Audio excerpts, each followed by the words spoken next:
All right, my friends, welcome back to another video. In this one, I want to discuss how our brains get stuck and how our brains being stuck keeps us in these same repeatable patterns that ultimately make it very difficult for us to make those changes within our life. You see, we all have these mental programs. They're essentially code running in the background of your mind. And these programs, this code, if you will, it was installed years ago. And these same programs, they're running your life even to this day. I know this sounds insane and maybe I'm being a bit overdramatic, but it's true. And in this video, I'm going to share how those programs are installed, why they're still running your life, and what you can do to rewrite that code that makes up the programs. So from birth until about 3 years old, your brain is in this weird state. Your brain waves are going at this rate called delta. As an adult, we experience delta every single day, mainly when we sleep, that is. In that state, it's a deep and restorative state where your brain is the most neuroplastic. Neuroplasticity, that is your brain's ability to change and evolve and adapt based on whatever your circumstances are. So for babies from birth until about 3 years old, that's why they're always observing. They're so curious and they pick up on things very quickly. Now from age 3 until about 8 or 9 years old, your brain waves are in the state called theta. Much like with delta, we also experience theta every single day. Now from 3 years old until about 8 years old, we're very observant. We observe what's happening in the world around us. We're watching our parents. We're mimicking what they do. And for better or for worse, we learn from our environment. We are a direct product of our environment.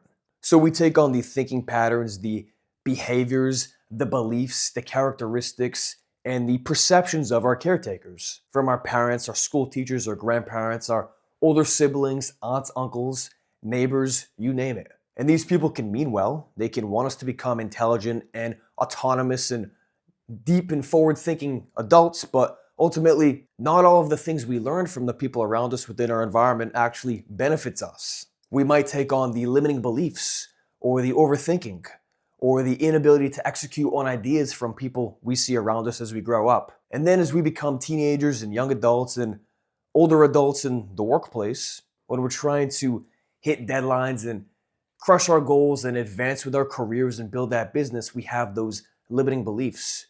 We don't think we're worth it. We don't think we have the knowledge or the tools or the skills to accomplish what it is we want to accomplish. It's because all those things we experienced, all those beliefs we adopted, all of those behavioral characteristics we saw and embodied within our own lives, they become a part of our identity. So our identity is influenced by the things we see, the things we believe, the things we perceive to be true, whether they're actually true or not. And from here, as we've discussed in plenty of other videos, your self-perception and your identity directly shapes your actions. So if you don't think you're somebody who is capable of achieving something, or if you don't think you're smart enough or you're worthy enough of doing whatever XYZ thing is, then you won't do it. Your experiences lead to beliefs. Your beliefs influence your identity, and your identity influences those actions you take on a day-to-day basis, or the actions you don't take. You see, most people never take the time to examine these deeply held beliefs. They never question whether the things that they experienced or the things they were told to be true growing up are actually true. That unconscious material within their mind just solidifies, and it grows stronger and stronger and stronger over the years, because the longer it goes unaddressed, the more entrenched it becomes within your psyche and your way of thinking. And this is why so many people feel stuck and they get caught in these patterns of doing the same thing and then having these big goals and having motivation to crush those goals, but then a week or two later, after doing the hard work, they just fall back into their old ways. They get stuck because the unconscious never becomes conscious. So you might be wondering, okay, well, this is all fine and dandy. I'm happy to know all this, but what can I do? How can I actually change these things within my mind to change my life? Well, I'll tell you this. Gaining logical awareness is a great first step, but it's simply not enough. You can know that there are beliefs and perceptions and experiences you had that have molded the way you think. And you can know that, okay, I need to change it. But you can go way deeper. You're going to make that material within your mind, which is unconscious, conscious. This is how you upgrade that mental code or rewrite the programs that are making up your behaviors and your beliefs and your identity. Only then, only by communicating with the subconscious mind or the unconscious mind, whichever you want to call it, can you actually reshape the way you go about life. Because you can decide today, okay, I'm gonna start waking up at 5 a.m. I'm gonna start hitting the gym 6 days a week. I'm gonna start writing every day or building that business or making 10 sales calls every single day to prospective clients. And that's cool. You'll be able to do that for a few weeks, maybe even a few months. But eventually, you will revert back to your old ways because willpower and discipline are finite resources.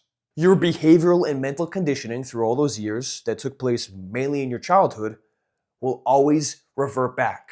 And if you don't become aware of those things, if you don't make the unconscious conscious, then all the hard work you're doing, all the discipline, all the systems you're putting in place will not sustain themselves. There are 3 things I've done every single day for these last 2 to 3 years that have really helped me gain clarity on those unconscious beliefs and perceptions and experiences that have been controlling my life for all these years. The first one is mindfulness meditation. It's where you just sit down, close your eyes, and observe all the thoughts that come to mind. If you can sit down for 10 to 15 minutes every single day, what you realize is that many of the thoughts and ideas that come to mind, they make no goddamn sense at all. It's just completely random.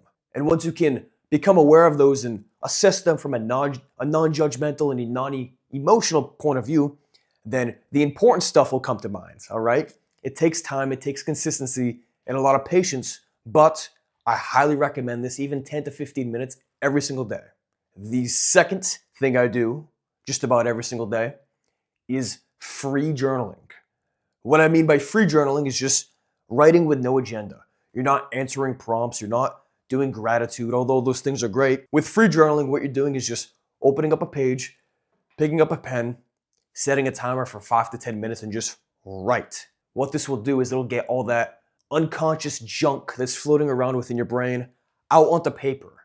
And this allows more mental clarity within your head, which makes it so that that subconscious material or that unconscious material that's dormant can resurface because you're getting all that crap, all that information, all those worries and obligations that you're stressing out about onto paper. You're creating more space for the real good stuff, the stuff that you want to investigate and become aware of, to float back to the surface. That's key. Number 3 is self-hypnosis. Think of this as meditation, but with a specific agenda. With mindfulness meditation, you just sit there, close your eyes, and observe the train of thoughts as they come to mind. But with self-hypnosis, you set an intention. You think, okay, well, what am I trying to get out of this? You determine, okay, well, how long do I want to self-hypnotize myself?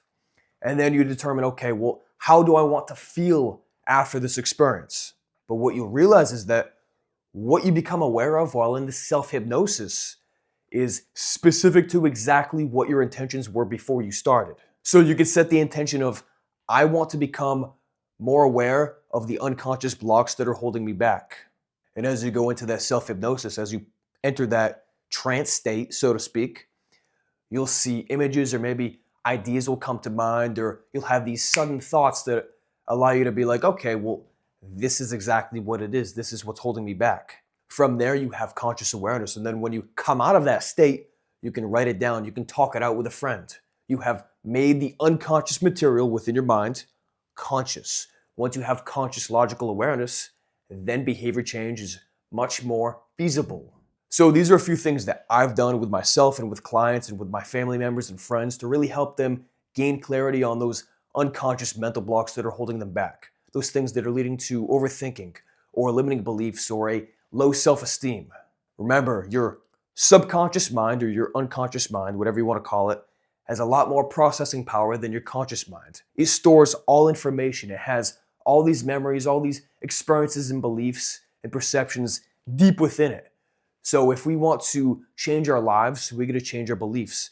And we got to access those beliefs that are at that subconscious level within our mind, make them conscious, become aware of them, understand them, and then change from there, all right? It's not easy, but it's pretty straightforward. And if you'd like help with this, be sure to book a one-to-one strategy call with me down below.